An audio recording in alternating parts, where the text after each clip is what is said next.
கர்த்தருக்கு மகிமை உண்டாவதாக. இன்றைய நாளின் தியானத்துக்கு ஆதாரமாக மத்தேயு நற்செய்தி நூல் 18ஆம் அதிகாரம் 21, 22 வசனங்களை நாம் வாசிக்கலாம். அவரிடத்தில் வந்து, ஆண்டவரே, என் சகோதரன் எனக்கு விரோதமாய் குற்றம் செய்து வந்தார். அந்த வார்த்தை என்ன சொல்லுகிறது? குற்றம் செய்தார் என்று அல்ல, குற்றம் செய்து வந்தார். அப்படின்னா எப்ப பார்த்தாலும் குற்றம் செய்து கொண்டே வந்து கொண்டிருக்கிறார். அப்படி குற்றம் செய்து வந்தால் நான் எத்தனை தரம் மன்னிக்க வேண்டும்? 7 தரம் மட்டுமோ என்று கேட்டான். இந்த 7 அப்படிங்கிறது யூதர்களுடைய வாழ்க்கையில முக்கியமான எண், ஒரு பூரணமான எண் அப்படின்லாம் சொல்லுவாங்க. இப்படி இருக்கும்போது 7 தரம் மட்டுமோ அப்படின்னு கேட்கிறார்.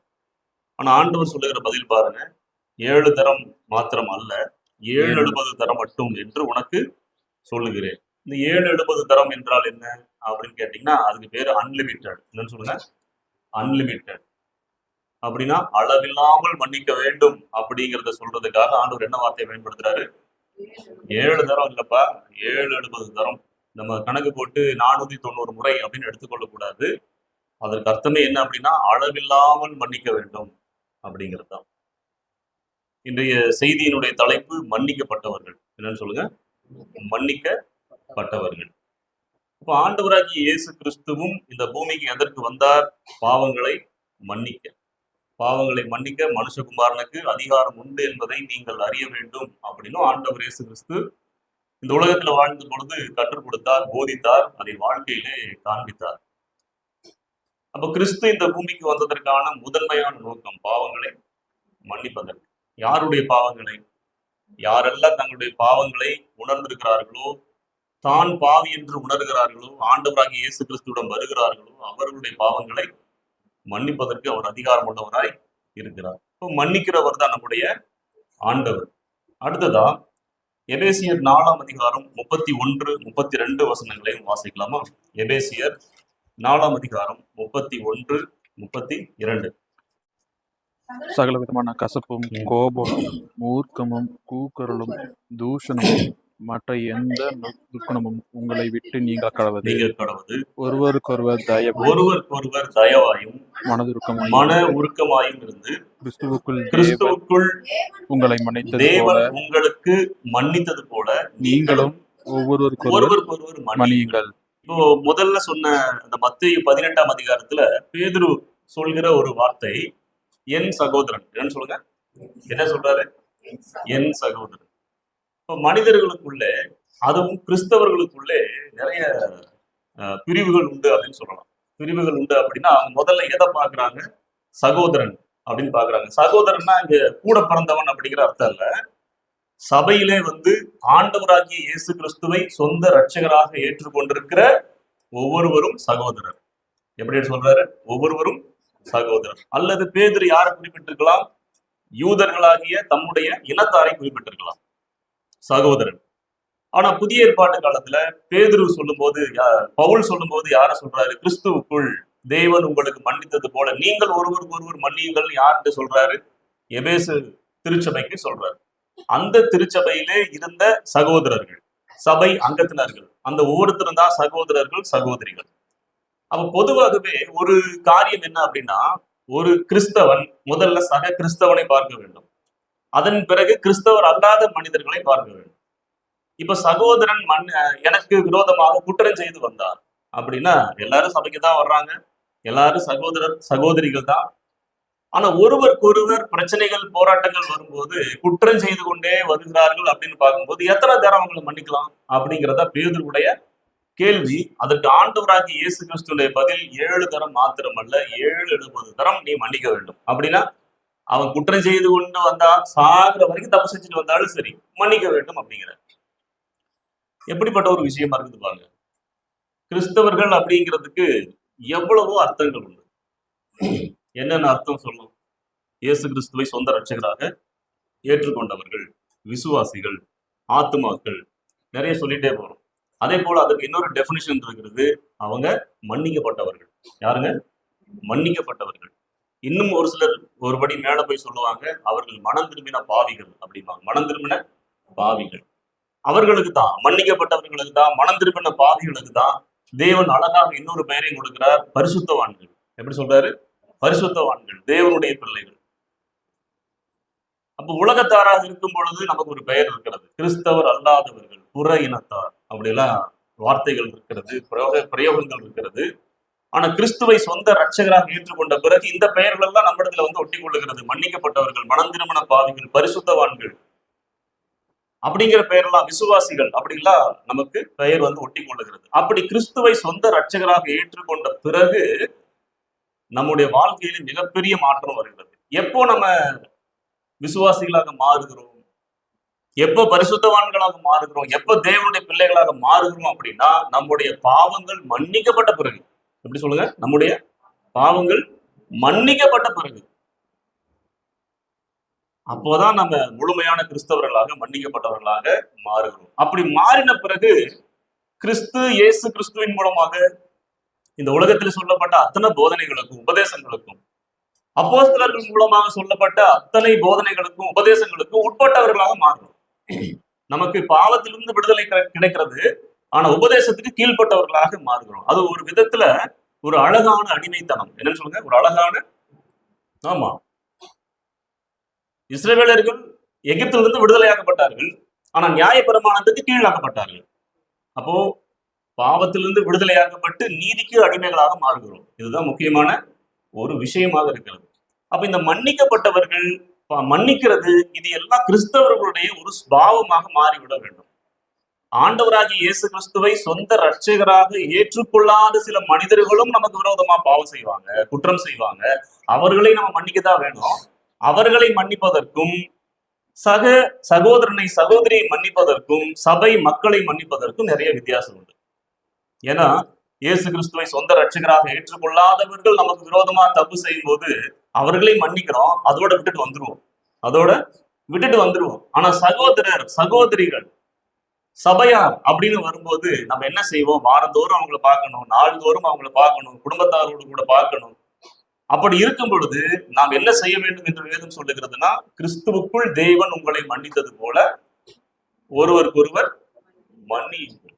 அப்படி மன்னிக்கும் போதுதான் தேவனுடைய அன்பு நம்மிடத்துல வந்தது போல அவர்களிடத்திலும் வருவதற்கு வாய்ப்பு இருக்கிறது. எல்லாரும் சபையார் தான், ஆனா எல்லாரும் இயேசு கிறிஸ்துவை ஒரே மாதிரி ஏற்றுக்கொண்டிருக்கிறார்களா? ஒரே மாதிரி அவருடைய வார்த்தைகளுக்கு கீழ்ப்படுகிறாங்களா? ஒரே மாதிரி அவருடைய உபதேசத்துக்கு கீழ்ப்படுகிறாங்களா? நிச்சயமாக இல்லவே இல்லை.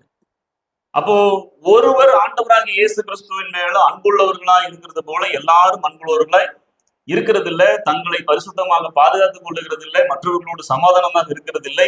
அப்ப இந்த குறிப்பிட்ட விஷயத்துல எல்லாரிடத்திலும் எப்படி இருக்கிறதுனா ஏற்றத்தாழ்வு இருக்கிறது. அப்போ ஒருவர் சரியாக இருப்பதன் நிமித்தமாக மற்றவர்களும் சரியாவதற்கான வாய்ப்பு இங்கே உருவாகிறது. சரி, மன்னிப்பு என்றால் என்ன? ஒரு கேள்வி உங்களுக்கு முன்னால வைக்கிறேன். மன்னிப்பு என்றால் என்ன? சொல்லுங்க பாப்போம். மன்னிப்புனா இதுதாங்க அப்படின்னு ஒரு எல்லாத்துக்கும் ஒரு டெபினேஷன் வச்சிருக்கோம்ல. மன்னிப்பு என்றால் என்ன? பதில் சொல்லுங்க. நாம செஞ்ச தவறுகளை ஆண்டவர்கிட்ட அறிக்கை செஞ்சு விட்டுருக்கிறோமா? மன்னிப்பு பெற்றிருக்கிறோமா? ஆமா. அப்ப அந்த மன்னிப்பு என்றால் என்ன? அதற்கு ஒரு டெபினேஷன் சொல்லுங்க. அவங்களுக்கு பிடிக்காத செய்யறது. மன்னித்து மறந்து போதல். ஓகே, வேற எதுவும் சொல்லுங்க. அவங்களுக்கு பிடிக்காத செய்யறத நம்ம மன்னிக்கணும். இப்போ ஒருத்தர் நமக்கு விரோதமா தப்பு பண்ணிட்டாரு, நம்மகிட்ட வந்து மன்னிப்பு கேட்கிறாரு, நம்ம மன்னிச்சிட்டோம். அதுக்குள்ள ஒரு காரியம் அடங்கி இருக்கிறது. என்னங்க? ஏற்றுக்கொள்ளுதல். இரக்கம் செய்தல். என்னங்க? இரக்கம் செய்தல். இரக்கம் இரக்கம் காண்பித்தல், இதெல்லாம் சொல்லலாம். ஆனா உண்மையாகவே அதுக்குள்ள இருக்கிற ஒரு அர்த்தம் என்னன்னு சொல்லி கேட்டீங்கன்னா பொறுத்து கொள்ளுதல். என்னன்னு சொல்லுங்க? பொறுத்து கொள்ளுதல். ஏன் பொறுத்து கொள்ளுதல்? மன்னிப்புக்கு ஏன் பொறுத்து கொள்ளுதல் என்கிற அர்த்தம் வருகிறது அப்படின்னா, ஒருத்தன் என்கிட்ட தவறா நடந்தது நிமித்தமாக எனக்கு அவமானம் நேரிட்டிருக்கலாம், அல்லது அவன் என்னை ஏமாற்றி இருந்ததுனால என் வாழ்க்கையில இழப்பு நஷ்டங்கள் நேரிட்டிருக்கலாம், அவன் என்னை அவமானப்படுத்தி இருக்கலாம், அவங்க என்ன காயப்படுத்தி இருக்கலாம், என்கிட்ட இருந்து திருடி இருக்கலாம். இப்படி எவ்வளவோ விஷயங்கள் தவறுக்கு உதாரணமா சொல்லப்படலாம். தேவையற்ற வார்த்தைகளாக பேசி இருக்கலாம். அவரை நான் மன்னிக்கிறதன் மூலமா நான் என்ன செய்யறேன் தெரியுமா? அவர் செய்த தவறை பொறுத்து கொள்கிறேன். அவர் செய்த தவறை, குற்றங்களை என்ன செய்கிறேன்? பொறுத்து கொள்கிறேன். அவரை பொறுத்து கொள்வதன் மூலமாகத்தான் அவரை ஏற்றுக்கொள்கிறேன். அவரை பொறுத்து அவர் செய்த குற்றங்களை, பாவங்களை பொறுத்து கொள்வதனால்தான் அவரோடு கூட நான் ஒப்புரவாகிறேன், சமாதானமாகிறேன். அப்போ மன்னிப்புக்கு ஒரு அர்த்தம் உண்டு, பொறுத்து கொள்ளுதல். அப்ப தேவன் என்ன செய்கிறார் தெரியுமா? நாம் செய்த பாவங்களை, நாம் செய்த குற்றங்களை அவர் என்ன செய்கிறார்? பொறுத்து கொள்ளுகிறார். மன்னித்து நம்மை மகனாக ஏற்றுக்கொள்வதன் மூலமாக நம்முடைய குற்றங்களை அவர் பொறுத்து கொள்ளுகிறார். பொறாமைங்கிற வார்த்தைக்கு ஒரு அர்த்தம் இருக்கு, என்ன தெரியுங்களா? சொல்லுங்க. பொறுத்து கொள்ளாமை. என்னது? பொறுத்து கொள்ளாமை தான் பொறாமை. பொறுத்து கொள்ளுதலுக்கு பேரு மன்னிப்பு. பொறாமை உள்ளவர்கள் என்ன செய்ய மாட்டாங்க? மனதார யாரையும் மன்னிக்கவும் மாட்டார்கள், ஏற்றுக்கொள்ளவும் மாட்டார்கள், ஒப்புரவாகவும் மாட்டார்கள். நான் தான் பெரியவன் அப்படின்னு எல்லா இடத்திலும் தங்களை காண்பிக்கிறதுல முதன்மையா இருப்பாங்க, மன்னிக்க மாட்டார்கள். ஆனா பொறுத்து கொள்ளுகிறவர்கள் என்ன செய்வாங்க அப்படின்னா, யாராவது நம்மளை காலில் மிதிச்சிட்டாலும் பரவாயில்ல விடுங்க, இதுல என்ன இருக்கு அப்படின்னா அந்த வழியை அவர் பொறுத்து கொள்ளுகிறார். அந்த வழி யார் மூலமாக ஏற்படுத்தப்பட்டது? தன்னை மிதித்தவர் மூலமாக ஏற்படுத்தப்பட்டது. ஆகவே அந்த வழியை பொறுத்து கொள்ளுகிறார். ஒரு இழப்பு, நஷ்டம் இவைகளை பொறுத்து கொள்ளுகிறார். ஆகவே மன்னிக்கிறார். ஒருவரை ஒருவர் மன்னிப்பதனால என்ன நடக்குது தெரியுங்களா? ஒருவரை ஒருவர் மன்னிப்பதனால என்னென்ன நடக்குது தெரியுங்களா? நம்முடைய மனதில் இருக்கிற வெறுப்பு நீங்குகிறது. நம்முடைய மனதில் இருக்கிற வெறுப்பு நீங்குகிறது. அடுத்ததா என்ன அப்படின்னா, நமக்கு அமைதியையும் மன நிம்மதியையும் கொடுக்குது. ஒருத்தர் நம்ம கிட்ட ஏமாத்திட்டாங்க, அது எவ்வளவு ஒரு ஆற்றாமை, இயலாமை நமக்குள்ள கொண்டு வரும் தெரியுமா? நைட்டெல்லாம் இரவெல்லாம் தூக்கமே வராது. அப்படி செஞ்சுட்டாங்களே, இப்படி செஞ்சுட்டாங்களே. ஆனா அவங்க மன்னிப்பை கேட்டு நம்ம மன்னிச்சிட்டோம்னு வச்சுக்கோங்க, அது ஏதோ பெரிய மனசுல இருக்கிற பாரத்தை இறக்கி வச்ச மாதிரி இருக்கும் பாருங்க. அதுதான் மன்னிப்பு ஒரு மனிதனுக்குள்ளே, அதாவது இரண்டு பேருக்குள்ளேயுமே கொடுக்கிற ஒரு விஷயம். அதுக்கு பேர் தான் சமாதானம். என்னன்னு சொல்லுங்க? அதுக்கு பேர் தான் சமாதானம். அப்போ ஒரு மனிதனுடைய இருதயத்துல எப்பொழுது சமாதானம் குடிகொள்ளும் தெரியுமா? ஒன்று, அவனுடைய பாவங்கள் மன்னிக்கப்பட்டிருக்க வேண்டும், அவனுடைய குற்றங்கள் மன்னிக்கப்பட்டிருக்க வேண்டும். அடுத்ததாக அந்த மனிதன் பிறருடைய குற்றங்களை, பாவங்களை மன்னித்திருக்க வேண்டும். இதுதான் ஒரு சரியான கிறிஸ்தவனுடைய வாழ்வின் இயல்பாக இருக்கிறது. ஆனா யாரை, எங்கே, எதற்காக, என்ன விஷயத்திற்காக மன்னிக்கிறோம் என்பதுல தான் கிறிஸ்தவ வாழ்க்கையினுடைய அர்த்தமே அடங்கி இருக்கிறது. இந்த மன்னிக்கிற விஷயத்துல ரெண்டு தரப்பு எப்பொழுதுமே இருக்கும். எப்பொழுதுமே ரெண்டு தரப்பு இருக்கும். இப்போ நீதிமன்றங்கள், போலீஸ் ஸ்டேஷன் இதெல்லாம் இருக்கு. இவங்கெல்லாம் எதுக்கு இருக்கிறாங்க? குற்றம் செய்தவர்களை மன்னிப்பதற்காக இருக்கிறார்களா அல்லது தண்டிப்பதற்காக இருக்கிறார்கள்? சொல்லுங்க. மன்னிச்சு தண்டிக்கிறாங்க.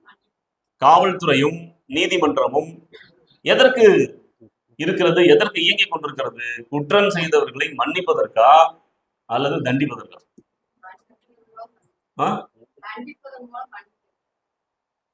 புரியல, நீங்க சொல்றதே வித்தியாசமா இருக்கு. அப்ப அது எதுக்கு வச்சிருக்காங்க? தண்டிக்கிறதுக்கு தான் வச்சிருக்காங்க. எதுக்கு வச்சிருக்காங்க? சட்டத்தினுடைய இரண்டு முகம் இருக்கு. இந்திய தண்டனை சட்டம் இருக்கு பாத்தீங்களா, அதுக்கு ரெண்டு முகம் இருக்கு. என்னன்னா, குற்றம் செய்தவர் தண்டிக்கப்பட வேண்டும் ஒண்ணு, சரிங்களா? பாதிக்கப்பட்டவருக்கு நியாயம் வழங்க வேண்டும். இந்த ரெண்டு விஷயம் இருக்கு. குற்றம் செய்தவர்களுக்கு தண்டனை, பாதிக்கப்பட்டவர்களுக்கு நியாயம். ஏன் செத்து போனவங்களுக்கு எல்லாம் இழப்பீடு கொடுக்குறாங்க? அந்த குடும்பம் பாதிக்கப்பட்டுச்சு, ஏதாவது ஒண்ணு கொடுத்து அவங்கள சமாதானப்படுத்தணும். அதுக்கு பேரு இழப்பீடு. ஐயா, ஒருத்தன் 50 பவுன் நகையை தூக்கிட்டு போயிட்டான், கம்ப்ளைண்ட் பண்ணும்போது என்ன நடக்குது? யாரு திருடிட்டு போனது அப்படின்னு கைரேகை நிபுணர் உட்பட எல்லாரையும் வச்சு வச்சு தேடி என்ன பண்றாங்க? குற்றவாளிய கண்டுபிடிக்கிறாங்க. கண்டுபிடிச்சு 50 பவுன் எங்கடா வச்சேன்னு சொல்லிட்டு அவன் என்ன பண்றாங்க? அப்படியே முதுகுல தடவி கொடுத்து கேட்பாங்களா? என்ன பண்ணுவாங்க? அப்ப தவறு செய்தவனுக்கு என்ன கிடைக்குது? தண்டனை கிடைக்குது. எங்கடா வச்ச? தோ அங்கதாங்க குழி தோண்டி புதைச்சு வச்சிருக்கிற, இடரா போய் அப்படின்னா போய் என்ன பண்ணுவான்? குழியை தோண்டி அந்த நகையை எடுத்துட்டு வருவான். அந்த நகையை யாருக்கு கொடுப்பாங்க? இழந்தவனுக்கு கொடுப்பாங்க. அப்போ இழந்தவனுக்கு இழப்பீடு கிடைக்கிறது, பாதிக்கப்பட்டவனுக்கு இழப்பீடு கிடைக்கிறது. இழந்ததை திரும்ப கொடுக்கிறார்கள். ஆனா செய்தவனுக்கு தண்டனை கொடுக்கிறார்கள். அந்த தண்டனை எதற்கு அப்படின்னா, அவன் தன்னை உணர்ந்து கொள்ளுவதற்கு. எப்படின்னு சொல்லுங்க? தன்னை, தான் செய்த தவறை உணர்ந்து கொள்ளுவதற்கு. இப்போ சமீப காலமா ஏதாவது தவறு செஞ்சுட்டாங்கன்னா என்ன தெரியுங்களா செய்யறாங்க? சுட்டு பிடிக்கிறார்கள். என்ன பண்றாங்க? சுட்டு பிடிக்கிறார்கள். இது கொஞ்ச நாளைக்கு முன்னாடி எல்லாம் பாத்தீங்கன்னா, குற்றவாளி தப்பித்து ஓடினான், நாங்க துரத்தினோம், என்ன பண்றான், கீழே விழுந்துட்டான்னு சொல்லிட்டு மாவு கட்டோட பிடிப்பாங்க. இப்போ சுட்டு பிடித்த காயத்தோடு கட்டு போட்டு பிடிக்கிறாங்க. அப்ப காலம் போக போக தண்டனையினுடைய நிலவரம் மாறிக்கொண்டே இருக்கிறது. ஆனா அதற்கு காரணம் என்ன அப்படின்னா, அவன் தன்னை உணர்ந்து கொள்ள வேண்டும். உணர்ந்து என்ன செய்யணும்? தன்னை திருத்திக் கொள்ள வேண்டும் அப்படிங்கிறதா. ரெண்டு தரப்பு, நியாயத்துக்கு போனாலும் சரி, போலீஸ் ஸ்டேஷனுக்கு போனாலும் சரி, வாதி பிரதிவாதி, குற்றவாளி பாதிக்கப்பட்டவர், அப்படி ரெண்டு தரப்பு எப்பவுமே இருந்து கொண்டே இருக்கும். இந்த ரெண்டு தரப்பு சம்பந்தப்பட்டதுதான் மன்னிப்பு என்கிற ஒரு விஷயம். ஆனா மன்னிப்பு அப்படிங்கிறதுல 3 விதங்கள் அடங்கி இருக்குது. 3 விதங்கள்.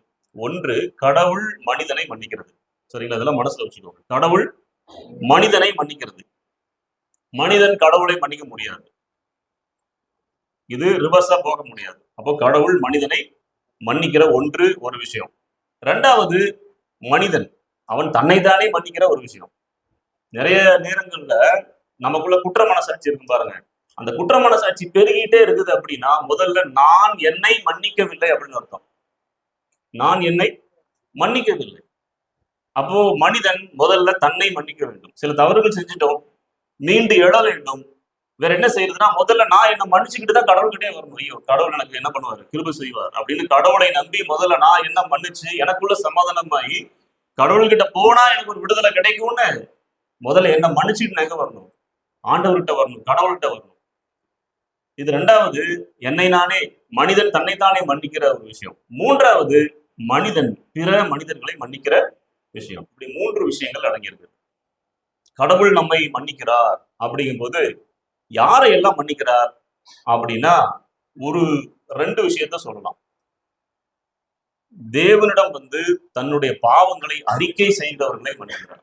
நீங்க சங்கீதம் 51 எடுத்து வாசிச்சு பார்த்தீங்கன்னா, தாவீது பத்சேபாரோட தப்பு பண்ணியிருப்பாரு, உரியாவை கொலை செஞ்சிருப்பாரு. ஆண்டவரே எனக்கு இறங்கும், நான் குற்றம் செய்தேன். அந்த சங்கீத பகுதியை வாசிச்சா முழுக்க முழுக்க அப்படியேதான் சொல்லிக்கிட்டு வருவார். எனக்கு இறங்கும், ரட்சிப்பின் சந்தோஷத்தை திரும்ப எனக்கு தாரும் அப்படின்னு சொல்லிட்டு தன்னுடைய பாவங்களை அறிக்கையிட்டு செய்கிற ஒரு சங்கீத பகுதியை சங்கீதம் 51 வாசிக்க முடியும். அப்ப மன்னிப்பு கேட்கிறவர்களை, அறிக்கை செய்கிறவர்களை தேவன் என்ன செய்யறாரு? மன்னிக்கிறார். பவுலுடைய விஷயத்துக்கு வந்தீங்கன்னா, அவர் சவுலா இருக்கும்போது இயேசு கிறிஸ்து என்ன பண்ணுவாரு? தரிசனம் ஆவார். பெரிய வெளிச்சத்தை பார்த்து குதிரையில கீழே விழுவாரு. அங்கே பவுல் மன்னிப்பு கேட்டதாக ஒரு வார்த்தையும் இருக்காது. ஆனா ஒண்ணு கேட்டிருப்பாரு, ஆண்டவரே நான் என்ன செய்ய சித்தமா இருக்கிறீன்னு கேட்டிருப்பாரு. அங்கே பவுல் தன்னுடைய பாவங்களை அறிக்கை செய்ததாகவும், இயேசு கிறிஸ்து நான் உன் பாவங்களை மன்னித்து விட்டேன் என்று சொன்னதாகவும் வாசிக்கவே முடியாது. ஆனா அங்க ஒரு விஷயம் நடந்திருக்கும், அதுக்கு பேரு டிரான்ஸ்பார்மேஷன். அப்படின்னா இவருடைய ஸ்பாவம் முழுவதும் மாறி இருக்கும். அடுத்தது டக்குனு, நீர்தான் ஆண்டவர் என்றால் நாம் என்ன செய்ய வேண்டும் சொல்லுங்க, நான் அப்படியே கீழ்ப்படுகிறேன் அப்படின்னு சொல்லிட்டு, அதற்கு பிறகு இந்த பவுல் ஆண்டவராகிய இயேசு கிறிஸ்துவே தேவனுடைய ஒரே பேரான குமாரன் ரட்சகர் அப்படின்னு சொல்லிட்டு பிரசங்கம் பண்ண ஆரம்பிச்சிருவார். அப்ப என்ன நடந்திருக்குது தெரியுங்களா? இவருடைய ஸ்பாவத்திலே ஒரு மாற்றம் அப்படியே ரிவர்ஸ் ஆயிருந்திருக்கும். அப்போ அறிக்கை செய்கிறவர்களையும் தேவன் மன்னிக்கிறார், தன்னை மாற்றிக் கொள்ளுகிறவர்களையும் தேவன் மன்னிக்கிறார். ஆயக்காரன் போய் ஜெபம் பண்றான், ஆண்டவரே பாவியாக என்மேல் கிருபையாயிரும். என்ன சொல்றான்? நான் பாவி, என் மேல கிருபையாயிரும்னா அதுக்குள்ள என்ன அடங்கி இருக்குது? என்னை மன்னித்தருளும், என்னை பொறுத்தருளும் அப்படிங்கிறது இருக்கு. அவன் மன்னிக்கப்பட்டவனாக போகிறான். 38 வருஷம் வியாதியாகி கிடந்த மனுஷனை ஆண்டவரா பார்த்து போய் சுகப்படுத்தி அனுப்புறாரு. அப்புறம் தேவாலயத்துல அவனை கண்டு அதிக கேடானது ஒன்று வராதபடி நீ என்ன செய்யாத, பாவம் செய்யாதே அப்படின்னா உனக்குள்ள ஒரு மாற்றம் வரணும்னு சொல்லி ஆண்டவராக இயேசு கிறிஸ்து அனுப்புகிறார். விபச்சாரத்தில் கையும் மெய்யுமாக பிடிக்கப்பட்ட ஒரு ஸ்திரீயை கொண்டு வந்து அவர் முன்னால் நிறுத்துறாங்க. இவர் குனிந்து தரையிலே எழுதுகிறார். எல்லாரும் சிறியோர் முதல் பெரியோர் வரைக்கும் கற்களை போட்டு விட்டு போய்விட்டார்கள். இயேசு கேட்கிறார், யாரு உன்னை ஆக்கினைக்குள்ளாக தீர்க்கவில்லையா? ஆமாண்டவரே, நானும் உன்னை ஆக்கினைக்குள்ளாக தீர்ப்பதில்லை, போ, இனி பாவம் செய்யாதே. அப்ப இயேசு கிறிஸ்து நம்முடைய தேவனாகிய கர்த்தர் ஒரு மனிதனை மன்னிக்கிறார் என்றால், அவர் அந்த மனிதனிடத்துல எதிர்பார்க்கிற ஒரு விஷயம் ஒண்ணு இருக்குது. அந்த மனிதனுடைய சுபாவம் மாற வேண்டும். அதே போலதான் நான் என்னை மன்னித்துக் கொள்ளும் பொழுது என்னுடைய சுபாவமும் மாற வேண்டும். நான் பிறரை மன்னிக்கும் பொழுது அவர்களுடைய சுபாவமும் மாற வேண்டும். இதுதான் தேவனுடைய எதிர்பார்ப்பு. மன்னிப்புக்குள்ள எவ்வளவு விஷயம் இருக்கு. அப்போ தேவன் என்னை மன்னித்தால் நான் என்ன செய்ய வேண்டும்? மாற வேண்டும். அதுதான் முக்கியம். நான் என்னை மன்னித்தால் நான் மாற வேண்டும். அதுதான் முக்கியம். பிறர் என்னை மன்னித்தாலும் நான் மாற வேண்டும். நாம் பிறரை மன்னித்தால் அவர்களும் மாற வேண்டும். மாறலைன்னா, அதுதான் கேள்வி. மாறலைன்னா திருவிருந்து எடுக்கிறோம், மாதத்துக்கு ஒரு முறை திருவிருந்து எடுக்கிறோம். அது எடுக்கிறதுக்கு முன்னால என்ன செய்யறோம்? பாவ அறிக்கை, பாவ மன்னிப்புக்கான மன்றாட்டு. ஏன் நம்ம பரிசுத்தமாவே வாழ்ந்துட்டு இருக்கிறோம்னா அது தேவையே இல்லையே. ஏன் திருச்சபையில அதை நியமிச்சு வச்சிருக்கிறாங்க அப்படின்னா, பாவங்கிறது டஸ்ட் மாதிரி. எது மாதிரிங்க? தூசு மாதிரி. குளிச்சு கிளம்பி நம்மள நாமே டெக்கரேட் பண்ணிட்டு பஸ்ல வந்தாலும் சரி, கார்ல வந்தாலும் சரி, சேஃப்டியா கிளாஸ் எல்லாம் ஏத்திக்கிட்டு ஏசி போட்டுட்டு வந்தாலும் சரி, நம்ம வீடு போய் லென்ஸ் வச்சு மைக்ரோஸ்கோப் வச்சு நம்முடைய ஸ்கின்னை பார்த்தோம்னா எவ்வளவு அழுக்குகள் டஸ்ட்டுகள் இருக்கும் தெரியுமா? அதை நம்ம விரும்பியா வந்து ஒட்டி கொள்ளுகிறது நிச்சயமாக இல்லை. இதுதான் இந்த உலகத்தினுடைய சூழல். நீ அதிகாலை 4 மணிக்கு எழுந்து ஆண்டவரே நீ பரிசுத்தமாக்கும், என் பாவங்களை மன்னியும், என் குற்றங்களை மன்னியும், நேரா ஆலயத்துக்கே வந்துட்டு ஜெபம் பண்ணிட்டு வார்த்தைகளை கேட்டுட்டு காணிக்கை போட்டுட்டு நன்றி செலுத்திட்டு நம்ம கிளம்பி வீட்டுக்கு போனாலும் நமக்குள்ள பாவம் ஒட்டாம இருக்கவே இருக்காது. அப்ப மனிதனுடைய பாவம் பாவ ஸ்பாவமாக இருக்கிறது. எந்த மனுஷனும் பாவம் செய்யறதுனால பாவியாகிறது இல்ல, அவன் பாவியாக இருப்பதனால பாவம் செய்கிறான். எப்படிங்க? பாவம் செய்யறதுனால பாவியாகிறது இல்ல, அவன் ஆல்ரெடி பாவியாக இருப்பதனால் பாவம் செய்கிறான்.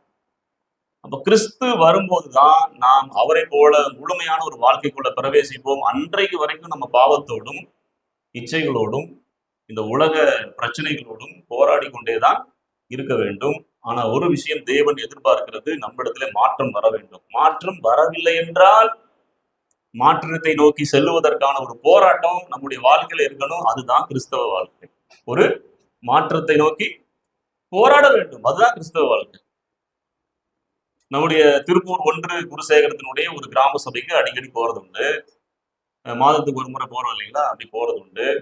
அங்க வந்து ஒரு குறிப்பிட்ட சபையில ஒரு உபதேசியார் மாதிரி ஒருத்தர் இருப்பாருன்னு வச்சுக்கோங்களேன். அவருதான் வந்து ஆடியோ வீடியோ எல்லாத்தையும் ரெடி பண்ணுவாரு, சேருக்கு எல்லாம் ஒழுங்குபடுத்தி வைப்பாரு, முதல் சேர்ல உட்காந்துட்டு இருப்பாரு. முடிச்சுட்டு சர்ச்சு முடிச்சு ஆமேன் போட்டோம்னா எல்லாருக்கு முன்னாலும் முதல் நாள் அவரு கிளம்பி போயிடுவாரு. அப்புறம் நாங்க வண்டி எடுத்துட்டு எல்லாத்திட்டையும் சொல்லிட்டு ஏதாவது டீ காஃபி சாப்பிட்டுட்டு வண்டி எடுத்துட்டு போனா ஆப்போசிட்ல வருவாரு, கையில பீடி இருக்கும். கையில பீடி புகைந்து கொண்டே வந்துட்டு இருக்கும். ஏதாவது பிரயோஜனம் இருக்கா? ஏதாவது பிரயோஜனம் இருக்கா? ஒரு 2 இன்ச்சு பீடி அவர் என்ன பண்ணி வச்சிருக்குதுன்னா அடிமைப்படுத்தி வச்சிருக்கு. இன்னொரு சபையில ஒரு பெரிய மனுஷர் இருப்பாரு, அவர் தான் அந்த ஊருக்கே தலைவர் போல நடப்பாரு. இதெல்லாம் தெரிஞ்சுக்கிறதுக்காக சொல்றேன், ஏன்னா நம்ம கிட்டே அப்படி வந்து ஒட்டிக்க கூடாது இல்லையா? அவருக்கு தான் ஊருக்கே பெரிய மனுஷர் போல என்ன பண்ணிட்டு இருப்பாரு. ஏதாவது கல்யாண காட்சி இருந்தா அவர் தான் முன்னாடி வச்சு நடத்துவாங்க. அப்படி ஒரு கல்யாண காட்சிக்கு நமக்கும் அழைப்பு வந்து போயிட்டோம்னா அவர் அங்க 2 ஆளா நின்று இருப்பாரு. நம்மளை பார்த்தா தலையை குனிச்சுப்பாரு, பார்க்க மாட்டாரு, பேச மாட்டாரு. ஏன்னா பேசினா ஜீவ வாசனை அடிச்சிடும். என்ன அடிச்சிடும்? ஜீவ வாசனை அடிச்சிடும். அப்படிப்பட்ட ஒரு சூழல் அது நம்ம சபையில மட்டும் இல்ல, எல்லா இடத்துலயும் பிரச்சனை இருக்குது. ஆனாலும் சபைகள் வாரந்தோறும் நடந்து கொண்டுதான் இருக்கிறது. வர்றவங்க போறவங்க சத்தியத்தை சொல்லிட்டு தான் இருக்கிறாங்க. எதற்கு அப்படின்னா, நம்மிடத்துல ஒரு மாற்றம், தேவன் விரும்புகிற மாற்றம் வந்துவிட வேண்டும் அப்படிங்கிறதுக்காக. சோ அறிக்கை செய்கிறவர்களை தேவன் மன்னிக்கிறார், தங்களை மாற்றிக் கொள்ளுகிறவர்களையும் தேவன் மன்னிக்கிறார். அப்ப ஏதோ ஒரு வகையில மன்னிப்பை பெறுவதற்கு கேட்க வேண்டி இருக்கிறது அல்லது மாற வேண்டி இருக்கிறது. நல்லா புரிஞ்சுக்கோங்க. ஏதாவது மன்னிப்பை பெற்றுக்கொள்வதற்கு ஆண்டவர்கிட்ட போய் கேட்க வேண்டி இருக்கிறது அல்லது நாம் மாற வேண்டி இருக்கிறது. எவ்வளவு அழகா ஆண்டவர் இந்த மன்னிப்புங்கிற விஷயத்த கிறிஸ்தவத்துக்குள்ள கொண்டு வந்து கொடுத்திருக்கிறார். அது மட்டும் இல்லைன்னா இன்னைக்கு கிறிஸ்தவ வாழ்க்கையே கிடையாது. மன்னிப்பு மட்டும் இல்லைன்னா கிறிஸ்தவ வாழ்க்கையே கிடையாது. அன்னை தெரசாவை பற்றி ஒரு காரியத்தை அழகா சொல்லுவாங்க. ஒரு ஐஸ்வர்யவான் வராரு. அன்னை தெரசா ஆதரவற்ற பிள்ளைகளுக்கு உணவு கொடுக்கக்கூடிய வேலையை செஞ்சுட்டு இருக்கிறாங்க, பராமரித்து கொண்டிருக்கிறாங்க. அவங்க சாப்பாடு கொடுக்கணும். ஒரு ஒரு கடை வீதிக்கு போய் கேட்கறாங்க, என்னுடைய பிள்ளைகளுக்கு இன்றைக்கு மதியம் சாப்பிடுறதுக்கு சாப்பாடு இல்லை, எங்களுக்கு கொடுங்க, எதாவது கொடுத்தீங்கன்னா என்ன பண்ணுவாங்க? அந்த பிள்ளைகளுக்கு சாப்பாடு கொடுத்தேன். அப்படின்னு சொல்லிட்டு ஒவ்வொரு கடையா கேட்கறாங்க. அப்போ ஒரு கடைக்காரர்கிட்ட போய் கையேந்தி தான் கேட்கறாங்க. ஐயா, என்னுடைய பிள்ளைகளுக்கு சாப்பாடு கொடுக்கணும், உங்களால முடிச்சது என்ன பண்ணுங்க, கொடுங்க அப்படின்னு சொல்லி கையை நீட்டும் போது அந்த கடைக்காரர் என்ன பண்ணிட்டான், காரி கையில துப்பிட்டான். அன்னை தெரசாவுடைய வலது கையில துப்பிட்டான். அவங்க என்ன பண்ணிருக்கணும், தெரசா என்ன பண்ணிருக்கணும், இப்படி அவமானப்படுத்திட்டானே அப்படின்னு சொல்லிட்டு இப்படி எல்லாம் பண்ணாதீங்க சார் அப்படின்னு சொல்லிட்டு வந்திருக்கணும் இல்லையா? இல்லைன்னா சரி அவமானப்பட்டது பட்டம், அடுத்த கடைக்கு போகலாம் அப்படின்னு வந்திருக்கணும். ஆனா அவங்க என்ன செஞ்சிருக்கிறாங்க, அந்த எச்சை துப்புன கையை மூடிக்கிட்டு இதை நான் வச்சுக்கிறேன், என் பிள்ளைகளுக்கு ஏதாவது கொடுங்கன்னு இந்த கையை நீட்டிருக்காங்க. என் பிள்ளைகளுக்கு ஏதாவது கொடுங்கன்னு இந்த கையை நீட்டிருக்கிறாங்க. அந்த கடைக்காரன் என்ன பண்ணா தெரியுமா, அவனுக்கு எப்படி இருந்திருக்கும், எதுலயோ அடிச்சது போல இருந்திருக்கும்ல. அப்ப என்ன பண்ணா தெரியுமா, அவன் உடனே என்ன பண்ணிருக்கிறான், இவ்வளவு அவமானப்படுத்தி அந்த அம்மா அதை ஏத்துக்கிட்டு என் பிள்ளைகளுக்கு கொடுங்கன்னு கேட்கிறாங்களேன்னு அன்றைக்கு மதிய உணவுக்கான அத்தனை செலவையும் அவனே கொடுத்துட்டான். அவன் மன்னிப்பு கேட்கல, இவங்க மன்னிச்சுட்டேன்னு சொல்லல. ஆனா அங்க ஒரு மாற்றம் நடந்திருக்கிறது. இவங்க அவமானத்தை பொறுத்து கொண்டார்கள், எச்சிலை பொறுத்து கொண்டார்கள். அப்படி நாம் சிலவற்றை பொறுத்து கொள்ளும் போதுதான் மாற்றம் நடக்கும் அப்படிங்கிறது முக்கியம். தேவன் உங்களை என்னையும் அவ்வளவா நம்புறாரு, அதனாலதான் அவ்வளவாய் பொறுத்து கொள்ளுகிறார். கணவன் மனைவிக்குள்ள ஏன் அதிக அளவு பிரச்சனை வருகிறது, பொறுத்து கொள்ளாமல், பொறுத்து கொள்வதில்லை. அப்பாவுக்கு மகனுக்கு ஏன் அதிகமா பிரச்சனை வருது, பொறுத்து கொள்வதில்லை. நம்ம எப்பவுமே நம்மள ஒரு நீதிமான்கள் ஸ்டேஜ்லயே வச்சு பார்க்காம நம்மள என்ன தெரியாம பண்ணணும், அவங்களுடைய நிலைக்கு இறக்கி கொண்டு வந்து பார்க்கணும். அவர்களுடைய நிலைக்கு, அந்த பாவத்தினால் சோதிக்கப்படுகிறது, அந்த மனநிலையில இருந்து மாறுறது எவ்வளவு கஷ்டம்னு சொல்லி நம்ம என்ன செய்யணும் தெரியுமா, அந்த நிலைமைக்கு போய் பார்த்தோம்னா நமக்கு தெரியும், நாம சில பாவங்கள் இருந்து சில பிரச்சனைகள் இருந்து தப்பிக்கிறது எவ்வளவு கஷ்டம்னு அவங்களுக்கு தான் தெரியும். அந்த சுய மனது, நம்முடைய மனதுக்கு பாத்தீங்களா, அவங்களுக்கு தான் தெரியும்.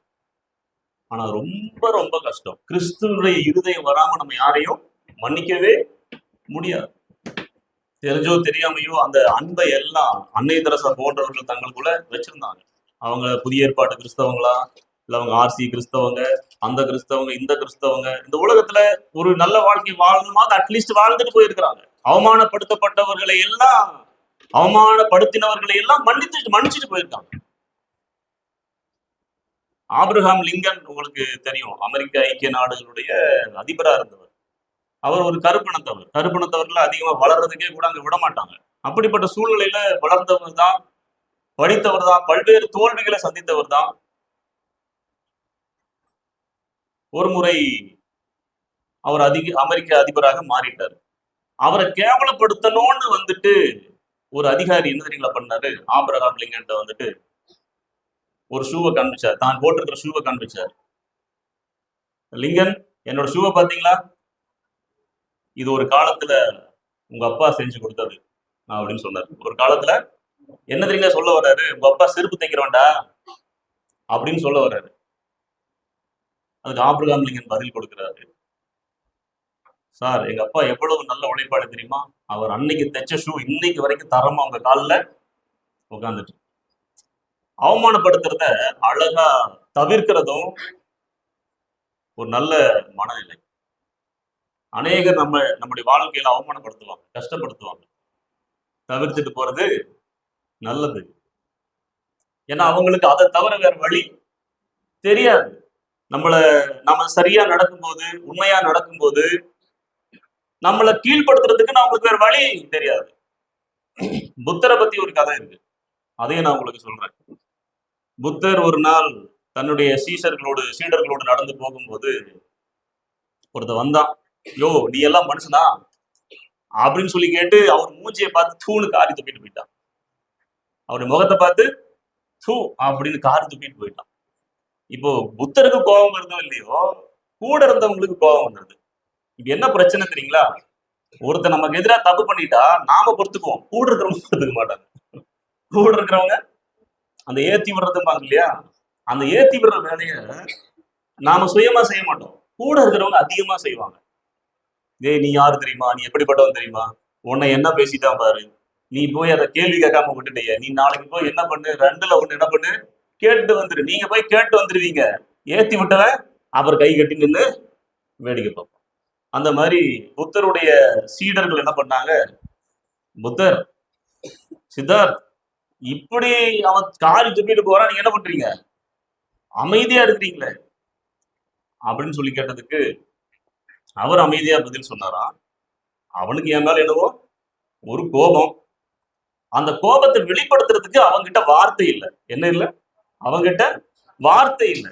என்னை எந்த வார்த்தையினால திட்டுறதுன்னு அவனுக்கு என்ன பிடிபடல, வார்த்தை கிடைக்கல, அதனால அதை செயல்ல காமிச்சிட்டு போறான் அப்படின்னாராம். அவங்க என்ன பண்றான், இப்படி எப்படிப்பட்ட செயல்ல, காரி உமிழ்கிற அந்த செயல்ல காண்பிச்சுட்டு போறான், விட்டுருப்பா அப்படின்னு சொல்லிட்டு அவர் பாட்டுக்கு வந்துட்டாரு.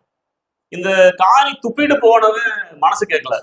ஐயோ, இவ்வளவு செல்வாக்கு நிறைந்த ஒரு மனிதன், ஒரு நாட்டுக்கே இளவரசனாக இருந்து இப்போ என்ன பண்றாரு, ஒரு ஆன்மீக அமைதியை தேடி சுத்திக்கிட்டு இருக்கிறாரு, அவரு போய் என்ன பண்ணிட்டேன், இப்படி காரி துப்பிட்டுன்னு அப்படின்னு அவரும் ஏதாவது பதிலுக்கு பேசி இருந்தா இவன் துப்பினதற்கு ஒரு ஈடாக ஏதாவது வந்திருக்கும். புத்தர் கோவப்பட்டு ஏதாவது பேசியிருந்தா கிடைச்சிருந்தது. எதுவுமே செய்யாம அமைதியா போயிட்டதுனால இவனுக்கு மனசு தாங்கல, நான் இப்படி காரி உமிழ்ந்தும் அவர் ஒண்ணும் செய்ய சொல்லாம போயிட்டாரு அப்படின்னு சொல்லிட்டு. அப்ப மீண்டும் ஒரு முறை அவரை பார்க்கும்போது நான் என்ன பண்ணிடணும், எப்படியாவது அதுக்கு வருத்தம் தெரிவிச்சிடணும்ட்டு வெயிட் பண்ணிட்டு இருக்கிறான். திரும்ப ஒரு முறை புத்தர் அந்த ஏரியாவுக்கு வர்றாருன்னு கேள்விப்பட்ட உடனே இவன் போனான். போய் என்ன தெரியுங்களா பண்ணா, பொசுக்குன்னு காலில் விழுந்துட்டான்.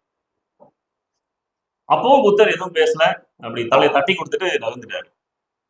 சீசர்கள் கேட்கறானுங்க, கூட இருக்கிறவங்க, ஐயா என்ன அன்னைக்கு வந்து காரி துப்புனாரு, அப்பவும் நீங்க ஒன்றும் பேசல, இன்னைக்கு வந்து பொசுக்குன்னு காலில் விழுந்தா இப்பவும் எதுவும் பேசல அப்படின்னதுக்கு புத்தர் சொன்னாராம், அன்னைக்கு வந்து காரி உமிழ்ந்த போது என்னிடம் கோபப்படுவதற்கு அவனிடம் வார்த்தை இல்லை, அதை செயல்ல காண்பிச்சான்.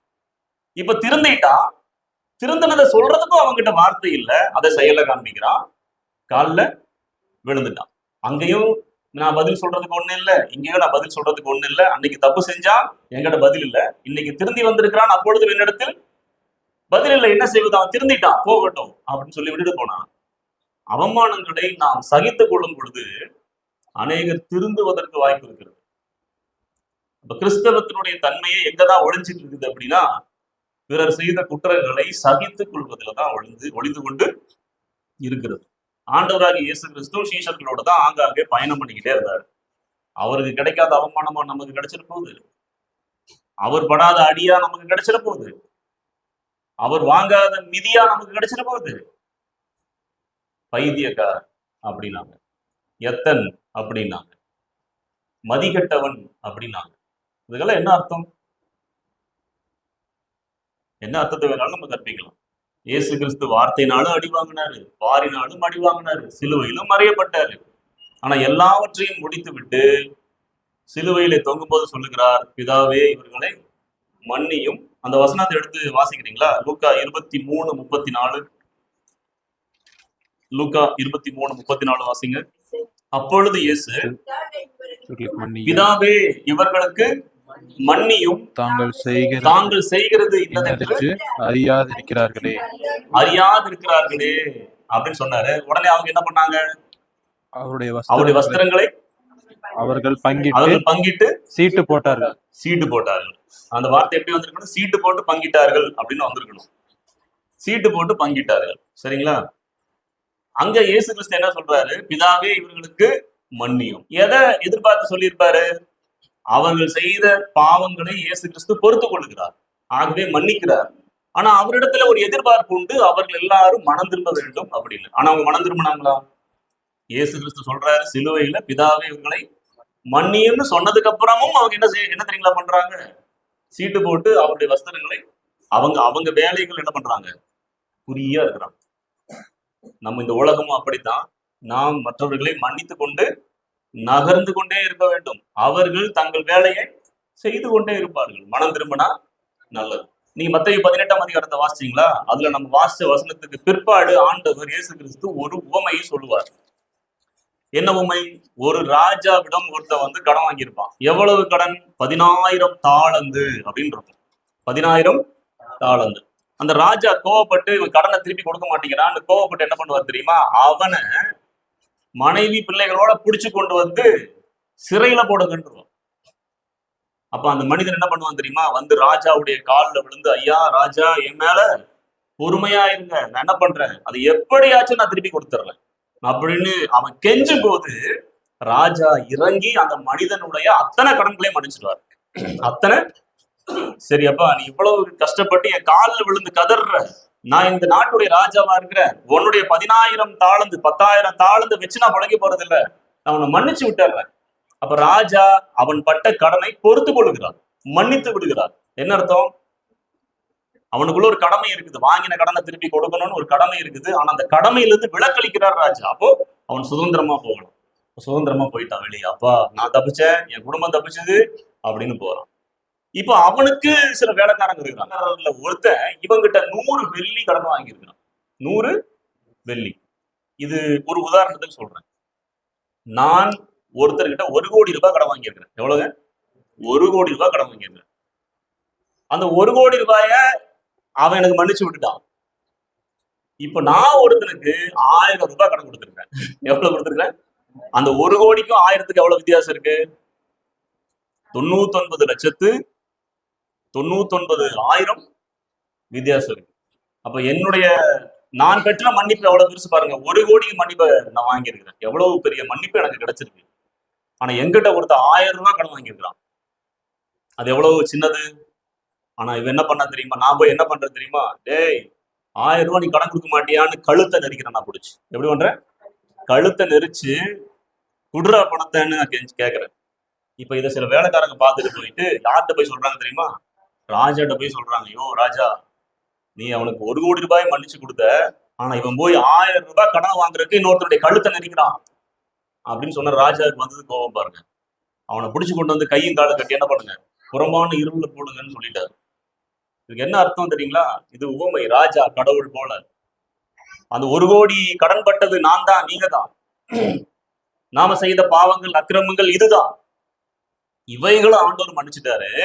அடுத்தவன் உங்ககிட்ட செஞ்ச சின்ன தவறை நீ மன்னிக்க மாட்டியா? அப்ப நீங்க என்னிடத்தில் இவ்வளவு திரளான மன்னிப்பை பெற்றுக் கொண்டிருக்கும் பொழுது உங்ககிட்ட கடன்பட்டவங்களுக்கு மன்னிக்கல அப்படின்னா எப்படி என்னுடைய பிள்ளைகளாக இருக்க முடியும் என்ற உபதேசத்துல நிலைத்திருக்க முடியும். ஆகவே பரலோகத்தில் இருக்கிற உங்கள் பிதா பூர்ண சற்குணராய் இருக்கிறது போல நீங்களும் பூர்ண சற்குணராய் இருங்கள். அப்படின்னா அவர் உங்கள் தப்பிதங்களை மன்னித்தது போல நீங்களும் பிறருடைய தப்பிதங்களை மன்னியுங்கள். அப்போ 2 வழியில இருக்கு. நான் ஆண்டவர்கிட்ட மன்னிப்பை வாங்கி கொள்ளுகிறேன், பிறரை நான் மன்னிக்கிறேன். அப்போதான் கிறிஸ்தவனாக இருக்க முடியும். ஆனா அதற்குள்ள இருக்கிற ஒரு ரகசியம் என்ன? மன்னிக்கப்பட்டவர்கள் தங்களை மாற்றிக்கொள்ள வேண்டும். மன்னிக்கப்பட்டவர்கள் தங்களை மாற்றிக்கொள்ள வேண்டும். இந்த 10,000 தாளந்து வாங்கினவன் மன்னிப்பை பெற்றான், ஆனால் தன்னை மாற்றிக்கொள்ளவில்லை. இந்த ராஜா என்ன மன்னிச்சிருக்கிறாரு, என் வேலைக்காரன் நான் மன்னிக்கணுங்கிற மாற்றம் அவனுக்குள்ள வராததுனால தண்டனை பெற்றான். மன்னிப்பை பெற வேண்டிய மனிதன், மன்னிப்பின் சுதந்திரத்தை அனுபவிக்க வேண்டிய மனிதன் தண்டனை பெறுகிறான காரணம் என்ன? தன்னை மாற்றிக்கொள்ளாது. அப்ப நீங்களும் நானும் ஒரு கிறிஸ்தவராக நம்மை மாற்றிக்கொள்ளத்தான் வேண்டும். சுபாவத்திலே மாற்றம் வந்தே ஆக வேண்டும். பேதுரு தப்பு பண்றாரு, மனங்கசந்து அழுது தன்னை மாற்றிக் கொள்ளுகிறார். யூதாசும் தப்பு பண்றாரு, தன்னை பற்றி உணர்வே இல்லாம போய் மரித்து போகிறார், தற்கொலை செய்து மரித்து போகிறார். அந்த மாற்றம் நிச்சயமாக நமக்கு வேண்டும் என்பதா தேவன் விரும்புகிற காரியம். நீங்களும் நானும் எல்லா பெயர்களையும் தாண்டி மன்னிக்கப்பட்டவர்கள் அப்படிங்கிற ஒரு அழகான பெயரை நாம் பெற்றிருக்கிறோம். வட இந்தியாவில சில வருடங்களுக்கு முன்பு கிரஹாம் ஸ்டெயின்ஸ் அப்படிங்கிற ஒரு பாதிரியார், ஒரு மிஷனரி என்ன பண்ணிட்டாங்க, 2 பிள்ளைகளோடு ஜீப்ல வச்சு தீ கொளுத்தி எரிச்சிட்டாங்க. பெட்ரோலை ஊத்தி தீ வைத்து எரித்து விட்டார்கள். அப்ப அவங்க மனைவி கிளாடிஸ் என்ன பண்ணாங்க? என் கணவரையும் பிள்ளைகளையும் கொன்றவர்களை நான் மன்னிக்கிறேன் அப்படின்னா, அவங்க மன்னிச்சதுனால அவங்க கணவரும் பிள்ளைகளும் உயிரோட திரும்பி வந்துருவாங்களா? நிச்சயமா. ஆனாலும் ஏன் மன்னிக்கிறாங்க? இதுதான் கிறிஸ்துவினுடைய அந்த அன்பை போதிக்கிறதுக்கு தாங்க நாங்க வந்திருக்கிறோம். அந்த அன்பை போதிக்கிறது தான் நான் வந்திருக்கிறோம். மன்னிக்கிறேன். இது உலகளாவிய மனிதர்கள் அறிந்து கொள்ள வேண்டிய ஒரு மிகப்பெரிய ஸ்டேட்மெண்ட். இதுக்கு மேல அவங்களுக்கு என்ன இழப்பு வரப்போகுது? அவங்க தங்களுடைய கணவரையும் பிள்ளைகளையும் பறி கொடுப்பதற்காக இந்தியாவுக்கு வந்தாங்க. சமீபத்துல அமெரிக்காவில ட்ரம்ப்புடைய ஃப்ரெண்டு கிர்க் அப்படிங்கிறவரை ஒருத்தன் சுட்டு கொண்டுட்டான். அவருடைய உபதேசங்கள் இந்த மனிதனுக்கு பிடிக்கல, சுட்டு கொண்டுட்டான். அவரும் ஒரு ஊழியக்காரர் தான், சுட்டு கொல்லப்பட்டார். அவருடைய மனைவியும் சொன்னாங்க, என் கணவரை கொன்றவனை நான் மன்னிக்கிறேன். கிறிஸ்தவத்தினுடைய மாபெரும் மேன்மையே மன்னிப்புலதான் இருக்கு. நம்ம துரோகிகளையும் பாவிகளையும் மன்னிச்சுதான் ஆகணும். அவங்க திருந்தினாலும் சரி, திருந்தலைனாலும் சரி, மன்னிச்சுட்டு விட்டுட்டு வந்துகிட்டே இருக்கணும். சக சகோதரனை, கிறிஸ்துவை சொந்த ரட்சகராக ஏற்றுக்கொண்ட மனிதனை மன்னித்து கொண்டே இருக்க வேண்டும். அவர்களுடைய தவறுகளை பொறுத்து கொண்டே இருக்க வேண்டும். அதுலதான் நீங்களும் நானும் கிறிஸ்துவை வெளிப்படுத்த முடியுமே தவிர வேற விஷயங்கள்ல அல்ல. நான் வெள்ளச்சட்டை போட்டு வர்றதுனால கிறிஸ்துவை வெளிப்படுத்துறேன்னு சொல்ல முடியுமா? மேக்கப் பண்ணிட்டு வர்றதுனால நான் இயேசு கிறிஸ்துவை வெளிப்படுத்துறேன்னு சொல்ல முடியுமா? நவநாகரிக மனிதர்கள் போல பேண்ட் சட்டையை மாத்தி மாத்தி போடுறதுனால நான் கிறிஸ்துவை வெளிப்படுத்துறேன்னு சொல்ல முடியுமா? இல்லை. அது நம்முடைய ஸ்பாவத்திலே, வார்த்தையிலே, சிந்தனையிலே, செயல்பாடுகளிலே காண்பிக்க வேண்டிய விஷயம். அதுதான் ஒரு கிறிஸ்தவன் இந்த வாழ்க்கையில வாழ வேண்டிய மிக மிக முக்கியமான ஒரு பொறுப்பான வாழ்க்கை. சோ மன்னிக்கப்பட்டிருக்கிறோம், மன்னிப்போம், கிறிஸ்துவை இந்த உலகத்துல வெளிப்படுத்தி வாழ்வோம். கர்த்தர் நம்ம ஒவ்வொருவரையும் ஆசீர்வதித்து காப்பாராக. நாம் கண்களை முடிச்சு கிருபையும் இரக்கம் நிறைந்த எங்கள் அன்பினால் ஆண்டவரே, சொல்லப்பட்ட வார்த்தைகளுக்காக நன்றி செலுத்துகிறோம். நாங்கள் மன்னிக்கப்பட்டவர்கள். நாங்கள் செய்த தவறுகள் என்ன, பாவங்கள் என்ன, எல்லாம் எங்களுக்கு தெரியும். ஆனாலும் நீர் எங்களை கிருபையாய் மன்னித்திருக்கிறீர். கிறிஸ்துவுக்குள் தேவன் எங்களை மன்னித்தது போல நாங்களும் ஒருவரை ஒருவர் மன்னித்து கிறிஸ்தவ அன்பை வெளிப்படுத்தி வாழ நீர் உதவி செய்ய வேண்டும் என்று நாங்கள் மன்றாடி ஜெபிக்கிறோம். ஆண்டவராக இயேசு கிறிஸ்து எங்களுக்காகப்பட்ட அவமானங்கள், பாடுகள் எத்தனை எத்தனை. ஆனாலும் கிருபையாய் நீர் மன்னித்தீரே, உமக்கு ஸ்தோத்திரம். பாவிகளாக எங்கள் மேல் கிருபையாய் இருக்கிறீரே, உமக்கு ஸ்தோத்திரம். மன்னிப்பை பெற்ற நாங்கள் பிறரை மன்னிக்க கடனாளிகளாக இருக்கிறோம். அதையும் உணர்ந்து பிறர் எங்களுக்கு விரோதமாக செய்த குற்றங்களை, பாவங்களை மன்னிக்கிறதிலே கருத்துள்ளவர்களாக இருக்க, அந்த இழப்புகளை, நஷ்டங்களை, அவமானங்களை பொறுத்து கொள்ளவர்களா இருக்க உதவி செய்யும். நீர் விரும்புகிற ஒரு காரியம் மாற்றம். நாங்கள் எங்களுடைய ஸ்பாவத்தில் எங்களை மாற்றிக்கொள்ள வேண்டும். பிறர் தங்களை மாற்றிக்கொள்ள வேண்டும். மாற்றினாலும் மாற்றாவிட்டாலும் அவர்களையும் நாங்கள் மன்னித்து, ஆண்டவரே உம்முடைய சிலுவை எடுத்துக்கொண்டு உம்மை பின்பற்றி வர எப்பொழுதும் எங்களுக்கு கிருபை செய்திடலும். கேட்ட சத்தியத்தின்படி வாழ்வதற்கு எங்களுக்கு உதவி செய்திடலும். எங்களை முழுமையாய் தாழ்த்தி ஒப்புக் கொடுக்கிறோம். துதிகன மகிமையெல்லாம் ஒருவருக்கு மீட்பர் இயேசு கிறிஸ்துவின் நாமத்தில் ஜெபிக்கிறோம் நல்ல பிதாவே. ஆமென். கர்த்தர் கிறிஸ்து